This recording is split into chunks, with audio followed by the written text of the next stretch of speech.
Hi friends, Tollywood mega power star, global star Ram Charan హీరోగా, బాలీవుడ్ ముద్దుగుమ్మ కియారా అద్వానీ అలాగే అంజలి హీరోయిన్లుగా, కోలీవుడ్ ఏ1 డైరెక్టర్ శంకర్ తెరకెక్కించిన అవైటెడ్ సినిమా గేమ్ చేంజర్. ఈ సినిమా ఈ సంక్రాంతి కానుకగా ప్రేక్షకుల ముందుకు వచ్చి డిజాస్టర్ అయిన సంగతి అందరికీ తెలిసిందే.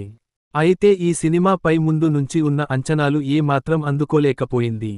మరి ఈ సినిమా ఎట్టకేలకు ఓటీటీ ఎంట్రీకి కూడా రెడీ అయిపోతోంది. ఇక గేమ్ చేంజర్ సినిమా ఓటీటీ హక్కులు ప్రముఖ స్ట్రీమింగ్ సంస్థ అమెజాన్ ప్రైమ్ వీడియో సొంతం చేసుకుంది. సినిమా థియేట్రికల్గా ఫ్లాప్ కావడంతో అమెజాన్ వాళ్లు ముందుగా అనుకున్న దాని కంటే కూడా వేగంగా ఓటీటీలో రిలీజ్ చేసే ప్లాన్లో ఉన్నారు. గేమ్ చేంజర్ ఓటీటీలోకి వస్తుందన్న వార్తలతో మెగా రామ్ చరణ్ ఫ్యాన్స్ మరొకటి డిమాండ్ చేస్తున్నారు. దయచేసి సినిమా అదనపు నిడివితో రిలీజ్ చేయాలని కోరుతున్నారు. డైరెక్టర్ శంకర్ చెప్పిన 5 గంటల ఫుటేజ్ పెట్టాలని, లేని పక్షంలో ఇప్పుడు ఉన్న నిడివికి తోడు అదనంగా మరికొంత యాడ్ చేసి ఓటీటీలో పెట్టాలని, అది కూడా మంచిగా ఎడిట్ చేసి ఇవ్వాలని, మేం ఓటీటీలో అప్పుడు సినిమాను ఎంజాయ్ చేస్తామని వారు అంటున్నారు. మరి ఫ్యాన్స్ కోరికపై ఏమన్నా క్లారిటీ వస్తుందేమో చూడాలి. అలాగే ఓటీటీ రిలీజ్ డేట్ కూడా త్వరలోనే రివీల్ కానుంది.